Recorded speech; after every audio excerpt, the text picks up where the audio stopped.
Welcome to our channel 100% knowledge with success. Video देखने से पहले चैनल को सब्सक्राइब कीजिए और बेल आइकॉन दबाइए। नमस्कार बच्चों, स्वागत है आपका एक बार फिर से बीएससी सेकेंड ईयर की केमिस्ट्री की क्लासेज में। ठीक है, एक मिनट। हमारे पास कोऑर्डिनेशन कंपाउंड की बात चल रही थी। अच्छा, एक बात और बता देना चाहता हूँ। कुछ स्टूडेंट जो कहते हैं कि एक एक पार्ट करवाते हैं केमिस्ट्री में, तो मैंने यहाँ पे कोऑर्डिनेशन कंपाउंड लगभग पूरी करवा चुका हूँ। मैंने एक भी टॉपिक ऐसा नहीं है जो मैंने छोड़ दिया हो। तो आपको जो एग्ज़ाम में जो 2 क्वेश्चन आएंगे, दोनों के दोनों इस पार्ट में से मिल जाएंगे जो मैंने कोऑर्डिनेशन कंपाउंड का करवाया, पूरा का पूरा करवाया है मैंने। ठीक है, कोई भी टॉपिक मिस नहीं किया है, ध्यान रखना।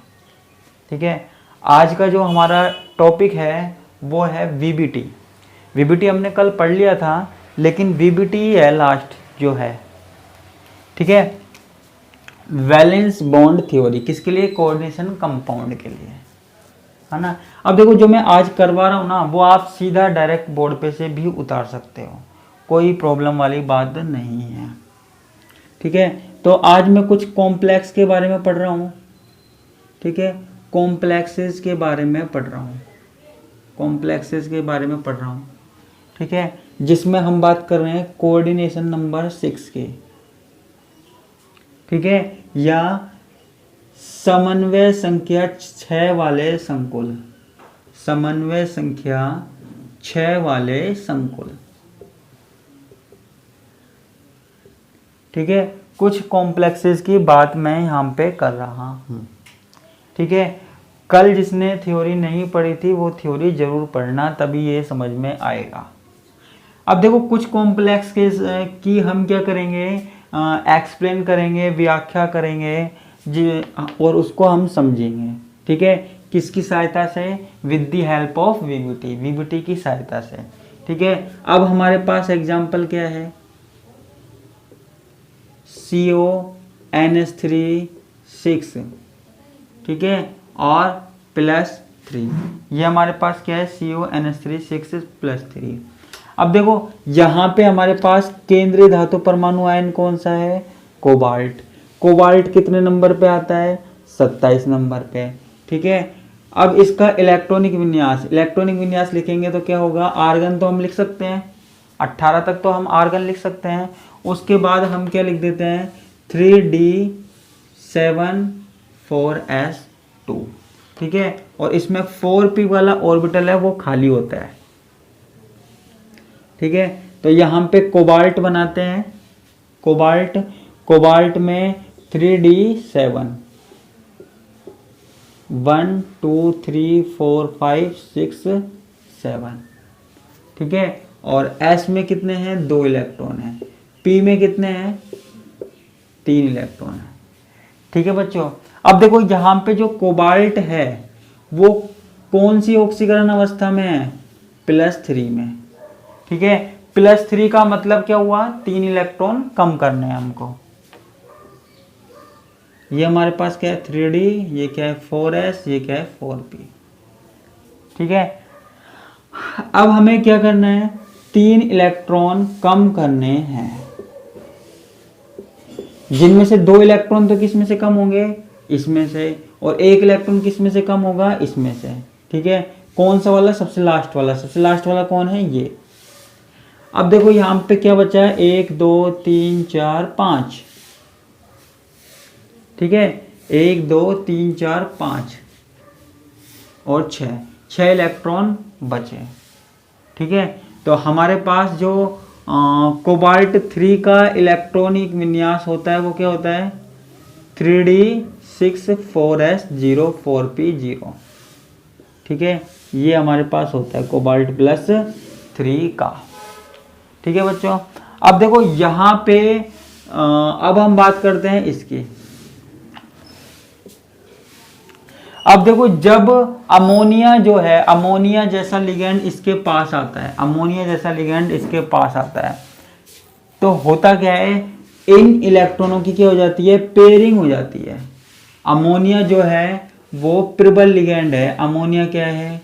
स्ट्रॉन्ग लिगैंड है, प्रबल लिगैंड है, स्ट्रॉन्ग लिगैंड है। तो होता क्या है, यहाँ पे इलेक्ट्रॉनों की पेयरिंग हो जाती है, ठीक है। तो इलेक्ट्रॉनों की पेयरिंग हो जाती है, यानी कि ये वाले इलेक्ट्रॉन किस में आ जाते हैं? इसमें ही आ जाते हैं, इसमें ही आ जाते हैं। और ये ठीक है। तो अब हमारे पास क्या होता है, ये 2 डी कक्षक, एक एस कक्षक और 3 पी कक्षक, ठीक है। तो ये मिलकर हमारे पास क्या बनाते हैं? D2sp3, ठीक है। 6 ऑर्बिटल बनाते हैं। ये 2 3 4 5 6 मैंने कल बताया था क्या होता है, वीबीटी में क्या बताया था मैंने? सबसे पहले केंद्रीय धातु आयन, केंद्रीय धातु आयन क्या करता है? अपनी ऑक्सीकरण अवस्था के बराबर, अपनी ऑक्सीकरण अवस्था के बराबर इलेक्ट्रॉनों को क्या करता है? निकाल देता है, इलेक्ट्रॉनों को त्याग देता है, ठीक है। और क्या बनाता है? धनायन बनाता है। पहले बन गया धनायन। धनायन के बाद क्या होता है?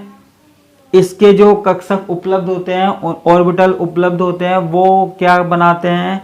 वो हाइब्रिड ऑर्बिटल बनाते हैं, संकरित कक्षक बनाते हैं। संकरण होता है यहाँ पे, हाइब्रिडाइजेशन होता है, ठीक है। कौन सा हुआ? D2sp3 हो गया, ठीक है। D2sp3 हो गया। अब देखो हमारे पास तीसरा काम क्या होता है? तीसरा काम क्या होता है? इलेक्ट्रॉन आएगा और इसमें दे दिया जाएगा। अब देखो इसको मुझे मिटाना पड़ेगा, बोर्ड थोड़ा छोटा है, क्या करें, गरीब आदमी है।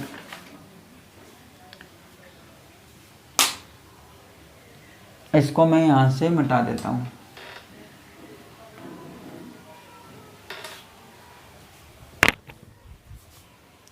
अब देखो हमारे पास ये D2sp3 हो गया, ठीक है। तो हमारे पास 3 तो ये ऑर्बिटल हो गए, 4 5 6, ठीक है। और यहां पे ये बाकी के ऑर्बिटल क्या है? 1 2 3 4 5 6, ठीक है। ये हमारे पास इसमें NH3 आएगा और अपने इलेक्ट्रॉन देगा, ठीक है। इन खाली ऑर्बिटलों से कौन जुड़ता है? NH3 जुड़ेगा। कौन जुड़ेगा बच्चों? NH3 जुड़ेगा, अमोनिया जुड़ेगा, ठीक है। तो ये हमारे पास क्या हो गया? वीबीटी के द्वारा हमने इसकी व्याख्या कर दी, ठीक है। पहले जो कोबाल्ट है, जो हमारे पास मेटल है, वो क्या करेगा? अपने इलेक्ट्रॉन डोनेट करेगा और क्या बनाएगा? पॉजिटिव आयन बनाएगा, ठीक है। पॉजिटिव आयन बनाएगा। फिर वो पॉजिटिव आयन वाला जो मेटल है वो क्या करेगा? संकरण करेगा, हाइब्रिडाइजेशन करेगा और इक्वल एनर्जी वाले ऑर्बिटल बनाएगा, ठीक है। लास्ट में क्या होगा? हमारे पास लिगेंड आएंगे और इलेक्ट्रॉन देंगे, ठीक है। लिगेंड आए और इलेक्ट्रॉन दे दिए, ठीक है बच्चों। इसको मैं मिटा देता हूँ नीचे वाले भाग को, इसको समझते जाना और चाहो तो ऐसा का ऐसा उतार सकते हो, ठीक है, कोई प्रॉब्लम नहीं है। क्योंकि देखो कई बार नोट्स में ऐसा होता है कुछ कटा हुआ आ जाता है आपके पास, तो मैं तो यही उम्मीद करूँगा कि आप चीज़ों को नोट्स में से उतार लो, लेकिन यहाँ से भी आप कंफर्म कर लीजिए, ठीक है। क्योंकि नोट्स में कुछ चीज़ें हल्की आ जाती हैं, कुछ कटी हुई आ जाती हैं, तो इसमें पता नहीं लगता। अब देखो यहाँ पे हमारे पास अमोनिया बता दिया। अब देखो यहाँ पे हमारे पास 6 लिगेंड हैं, ठीक है। तो इसकी स्ट्रक्चर कैसी होनी चाहिए? इसकी स्ट्रक्चर कुछ इस तरीके से होती है, NH3 NH3 NH3 NH3 NH3 NH3। ये हमारे पास ऑक्टाहेड्रल स्ट्रक्चर होती है इसकी। कौन सी होती है बच्चों?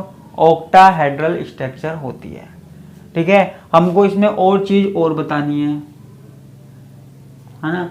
और चीज क्या बतानी है? देखो यहाँ पे हमको बतानी है मैग्नेटिक प्रॉपर्टीज,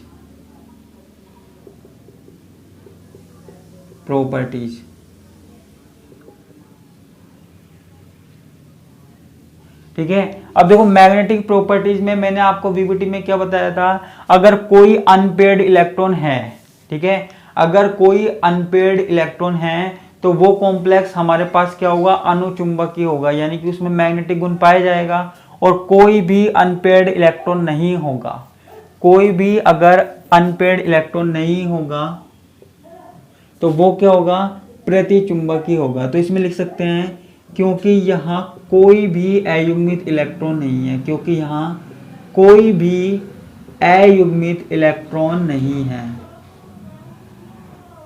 अयुग्मित इलेक्ट्रॉन नहीं है, अतः यह संकुल प्रतिचुंबकीय होगा।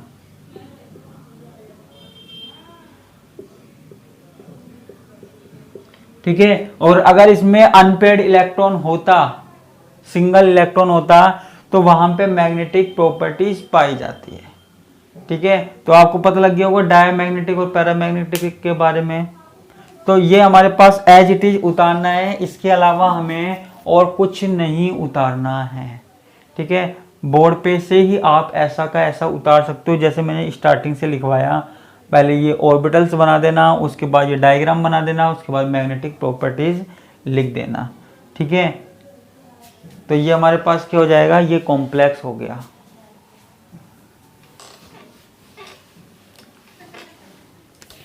अच्छा, और कॉम्प्लेक्स देखते हैं हम। ठीक है। तो यहां पे हम देखते हैं एक और,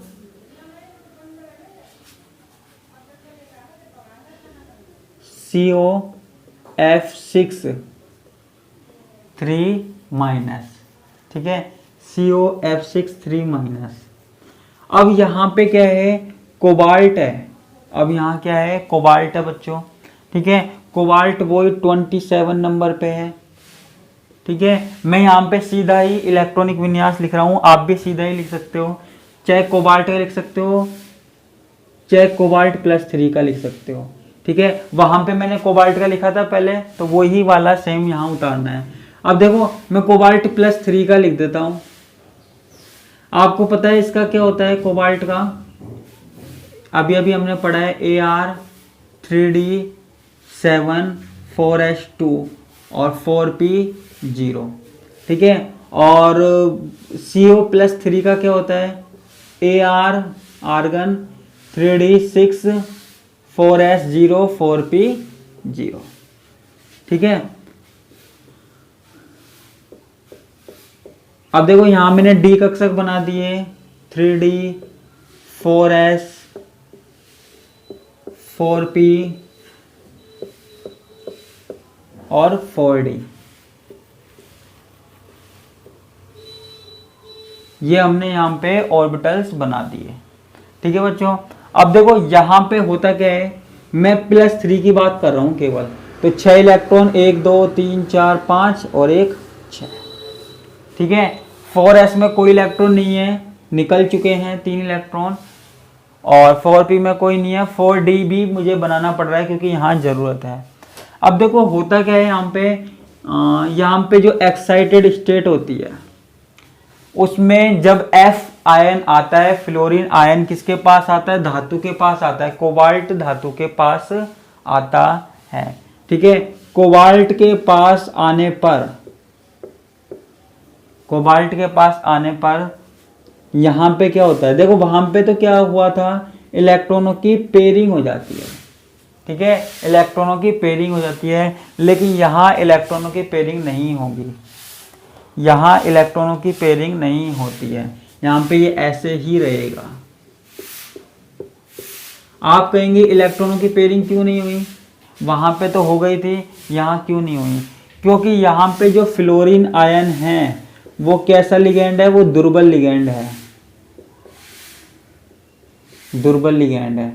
देखो लिगेंडों के बारे में इस थ्योरी में ज़्यादा कुछ नहीं बताया गया, वो मैं अपनी तरफ से बता रहा हूँ क्योंकि ये 3rd ईयर में टॉपिक है। ठीक है। अभी तो आपको ज़्यादा कुछ नहीं देखना है, बस इतनी सी बात देखनी है कि लिगेंड 2 प्रकार के होते हैं, प्रबल लिगेंड भी होते हैं और दुर्बल लिगेंड भी होते हैं। ठीक है। जो प्रबल लिगेंड अगर हमारे पास कोई आता है तो वो इलेक्ट्रॉनों की पेयरिंग कर देता है, इलेक्ट्रॉनों की क्या कर देता है, पेयरिंग कर देता है। और अगर कोई दुर्बल लिगेंड होता है तो वो इलेक्ट्रॉनों की पेयरिंग नहीं कर पाता, यहाँ इलेक्ट्रॉनों की पेयरिंग नहीं होगी। तो अब हमारे पास क्या होगा, S3P और D, sp3d2। वहां पे अंदर वाले D कक्षक काम में आए थे, तो उसे हम क्या बोल रहे थे, इनर कॉम्प्लेक्स बोल रहे थे। यहां पे हमारे पास बाहर वाले D कक्षक काम में आ रहे हैं, तो इसको हम क्या बोलेंगे, आउटर कॉम्प्लेक्स बोलेंगे, या बाहरी कक्षक संकुल, आउटर ऑर्बिटल कॉम्प्लेक्स या बाहरी कक्षक संकुल, क्योंकि इसमें बाहर वाले D कक्षक काम में आ रहे हैं। देखो, एक S3P और 2D, जब बाहर वाले D कक्षक काम में आए तो बाहरी कक्षक संकुल या आउटर स्पिन ऑर्बिटर, ठीक है, और यहाँ पे इनर पिछले वाले में, ठीक है। इसकी स्ट्रक्चर फिर sp3d2 है, फिर यहाँ पे देखो 1 2 3 4 5, 1 2 3 4 5 6 हो गए। उसके बाद फ्लोरीन क्या है, अपने इलेक्ट्रॉन दे देता है,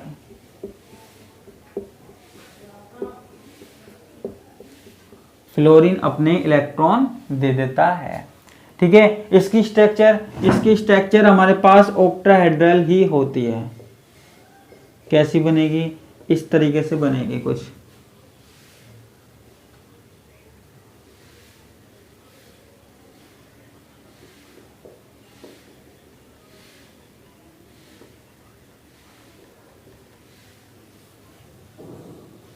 ठीक है। उसी तरीके से जैसे स्ट्रक्चर उसकी बनी थी, ऐसे ही इसकी बनानी है हमको, और कुछ नहीं करना है, ठीक है। कोई भी कॉम्प्लेक्स है, आपको सिर्फ करना क्या है, सिर्फ आपको ये स्टेट बनानी है, ऑर्बिटल्स बनाने हैं, इसमें इलेक्ट्रॉन भर के दिखाने हैं, इनकी एक्साइटेड स्टेट बनानी है, ठीक है। उसके बाद आपको डायग्राम बनाना है, इस तरीके से दिखाना है, ठीक है। और एक चीज और करनी है आपको, इसकी मैग्नेटिक प्रॉपर्टीज,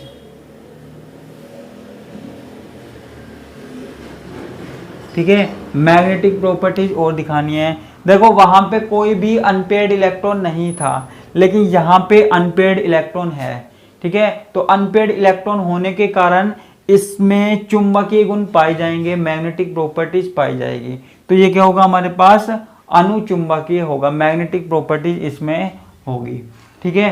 तो मैग्नेटिक प्रॉपर्टीज निकालने के लिए हमारे पास क्या फॉर्मूला था, म्यू बराबर n+2 अंडर रूट, ठीक है।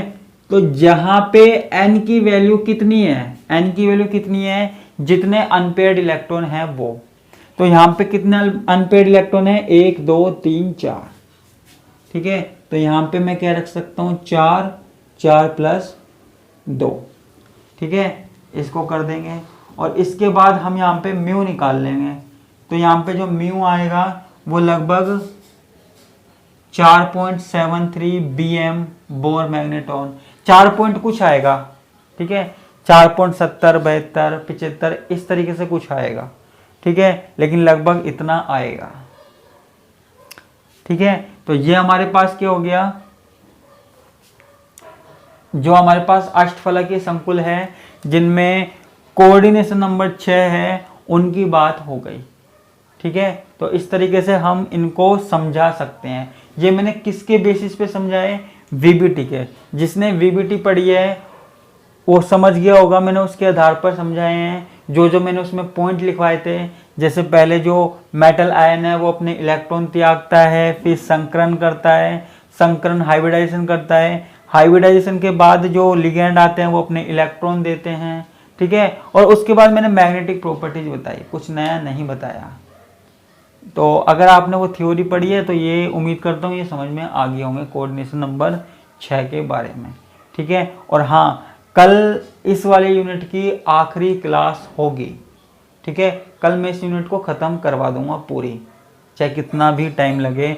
तो आपके पास कोई भी अगर क्वेश्चन है जो आप पूछना चाहते हो, वो मुझे आज ही भेज देना, जिससे मैं उनको सोल्व कर सकूं, ठीक है। वैसे तो आप बाद में भी भेजोगे तब भी मैं आपको बता दूंगा, लेकिन अगर कोई है तो मैं कल बता दूंगा, ठीक है। कल की क्लास में ऐड कर दूंगा उसे। अगर किसी को अब तक स्टार्टिंग से लेके अब तक कोई प्रॉब्लम है, चाहे वो नोमेनक्लेचर में हो, चाहे आइसोमेरिज्म में हो, ठीक है, क्योंकि फिर है ना दोबारा से वीडियो बनाने में क्या प्रॉब्लम आएगी। अगर आप कभी बाद में पूछोगे बिना किसी यूनिट के, तब क्या है दिक्कत आएगी, तब बता तो दूंगा मैं, लेकिन मैं इस तरीके से वीडियो बना के नहीं बता पाऊँगा।